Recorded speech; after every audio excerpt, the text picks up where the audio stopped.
जब जब श्री कृष्ण का नाम लिया गया है, ऐसा कभी नहीं हुआ कि राधा जी का नाम न लिया गया हो। श्री कृष्ण को अमूमन भक्त राधे कृष्ण कहकर पुकारते हैं, क्योंकि यह दो शब्द, ये दो नाम सिर्फ एक दूसरे के लिए बने हैं और इन्हें कोई अलग नहीं कर सकता।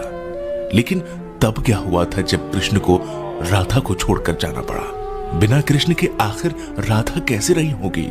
ये सवाल ही मन में व्याकुलता पैदा कर देता है। आज हम राधा के जीवन के वो पन्ने पलटने जा रहे हैं जिसके बारे में हम में से ज्यादातर लोगों को कुछ नहीं पता होगा।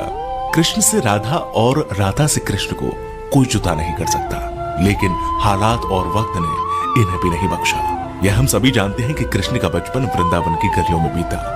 नटखट नंदलाल अपनी लीलाओं से सभी को प्रसन्न करते तो कुछ को परेशान भी करते, लेकिन कृष्ण के साथ ही वृंदावन की खुशियां थी। कृष्ण ने अपनी बांसुरी की मधुर ध्वनि से अनेकों गोपियों का दिल जीता, लेकिन सबसे अधिक यदि कोई उनकी बांसुरी से मोहित था तो वो राधा थी। लेकिन राधा से कहीं ज्यादा प्यार कृष्ण उन्हें करते थे। राधा कृष्ण से उम्र में 5 वर्ष बड़ी थी, लेकिन फिर भी इस बात का फर्क न कृष्ण को पड़ा और न ही राधा को। राधा वृंदावन से कुछ ही दूरी पर रैपल्ली नामक गांव में रहती थी, लेकिन रोजाना कृष्ण की मधुर बांसुरी की आवाज से वो खिंची चली आती थी। कृष्ण का जीवन भी साधारण नहीं था। धीरे धीरे वह समय निकट आ रहा था जब कृष्ण को वृंदावन छोड़कर मथुरा जाना था। कृष्ण के दुष्ट मामा कंस का अत्याचार चरम सीमा पर पहुंच चुका था और एक दिन कंस ने उन्हें और उनके भ्राता बलराम को मथुरा आमंत्रित किया, और इसी बात से वृंदावन नगरी में सभी के भीतर एक डर पैदा हो गया। वृंदावन में मानो जैसे मातम सा छा गया था। मां यशोदा तो परेशान थी क्योंकि उनका दिल का टुकड़ा उनसे दूर जा रहा था, लेकिन कृष्ण की गोपियां भी कुछ कम उदास नहीं थी। दोनों को लेने के लिए कंस के द्वारा रथ भेजा गया, जिसके आते ही सभी ने उस रथ के आसपास घेरा बना लिया, यह सोचकर कि कृष्ण को नहीं जाने देंगे। उधर कृष्ण को राधा की चिंता सताने लगी थी और वे सोचने लगे थे कि जाने से पहले एक बार राधा से मिल ले। मौका पाते ही वे छिपकर वहां से निकल गए और फिर उन्हें राधा मिली, जिसे देखते ही वे कुछ कह न सके। राधा कृष्ण की इस मिलन की कहानी बहुत अद्भुत है। दोनों ना तो कुछ बोल रहे थे और ना कुछ महसूस कर रहे थे, बस चुप थे। राधा कृष्ण को न केवल जानती थी बल्कि उनके मन और उनके दिमाग को भी समझती थी। कृष्ण के मन में क्या चल रहा है वे पहले से ही भाप लेती थी, इसलिए शायद उन दोनों को उस समय कुछ बोलने की आवश्यकता नहीं पड़ी। और आखिर राधा को अलविदा कहकर कृष्ण लौट आए और आकर गोपियों को भी समझाया और अनुमति लेने के बाद वहां से चले गए। और वृंदावन कृष्ण के बिना सूना हो गया।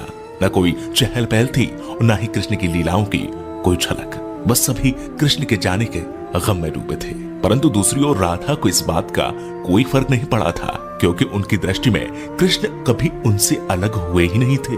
शारीरिक रूप से जुदाई मिलना उनके लिए कोई महत्व नहीं रखता था।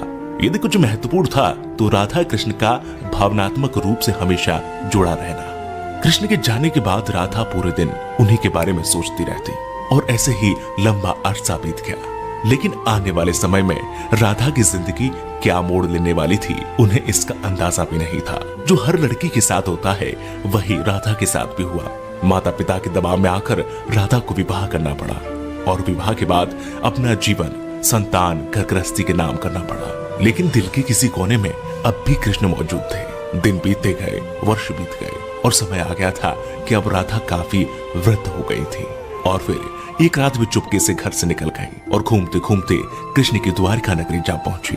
वहां पहुंचते ही उन्होंने कृष्ण से मिलने के लिए निवेदन किया, लेकिन पहली बार उन्हें मौका प्राप्त तब हुआ जब कृष्ण काफी लोगों के बीच घिरे हुए खड़े थे। राधा को देखते ही कृष्ण की खुशी का ठिकाना नहीं रहा, लेकिन तब भी दोनों में कोई वार्तालाप नहीं हुई, क्योंकि अभी भी उन्हें अल्फाजों की आवश्यकता नहीं थी। कहते हैं कि राधा कौन थी यह द्वारिका नगरी में कोई नहीं जानता था। राधा के अनुरोध पर कृष्ण ने उन्हें महल में एक देविका के रूप में नियुक्त कर दिया। वे दिन भर महल में रहती, महल से संबंधित कार्यों को देखती और जब भी मौका मिलता दूर खड़े होकर कृष्ण के दर्शन कर लेती। लेकिन फिर भी न जाने क्यों राधा में धीरे धीरे एक भय पैदा हो रहा था, जो बीतते समय के साथ बढ़ता चला गया और उन्हें फिर से कृष्ण से दूर जाने का डर सता रहा था। उनकी भावनाएं उन्हें कृष्ण के पास नहीं रहने देती। साथ ही बढ़ती उम्र भी अब उन्हें कृष्ण से दूर ले जा रही थी। और आखिर एक शाम महल से वे चुपके से निकल गई और न जाने किस ओर चलती। वह नहीं जानती थी कि वह कहां जा रही है, आगे मार्ग पर क्या मिलेगा, बस चलती जा रही थी। परंतु कृष्ण तो भगवान है, वे सब जानते थे, इसलिए अपने अंतर मन में भी जानते थे कि राधा कहाँ जा रही है। फिर वह समय आ गया जब राधा को कृष्ण की आवश्यकता पड़ी। वह अकेली थी, बस किसी तरह कृष्ण को देखना चाहती थी, और जैसे ही यह तमन्ना उनके मन में आई, कृष्ण उनके सामने प्रकट हो गए। कृष्ण को अपने सामने देखकर राधा खुश हो गई, परंतु दूसरी ओर वह समय निकट आ गया था जब राधा अपने प्राण त्याग कर दुनिया को अलविदा कहना चाहती थी।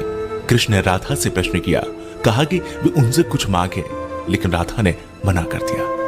कृष्ण ने फिर से कहा कि जीवन भर राधा तुमने मुझसे कभी कुछ नहीं मांगा। कृष्ण के अनुरोध पर राधा ने उनसे आखिरी बार बांसुरी बजाने के लिए कहा, और कृष्ण बिना देरी किए बांसुरी को निकाला और बेहद मधुर धुन बजाने लगे। और बांसुरी की आवाज जैसे ही उनके कानों में गई, राधा ने अपनी आंखें बंद कर ली, और धीरे धीरे राधा ने अपना शरीर त्याग दिया और दुनिया से चली गई। उनके जाते ही कृष्ण ने राधा को अपनी गोद में ले लिया और राधा से चिपटकर रोने लगे। उनकी आंखों से आंसू रुकने का नाम नहीं ले रहे थे, और उसी दिन से कृष्ण ने बांसुरी को कभी नहीं बजाया। तो ये थी राधा और कृष्ण के जीवन की कहानी। अगर आपको पसंद आई है तो इसे लाइक करें, शेयर करें, कमेंट करें, और हाँ, अगर आप हमारे चैनल में नए हैं तो हमारे चैनल को सब्सक्राइब जरूर करें। साथ ही अगर आप किसी व्यक्ति विशेष के बारे में कुछ जानना चाहते हैं तो हमें कमेंट करके बताएं।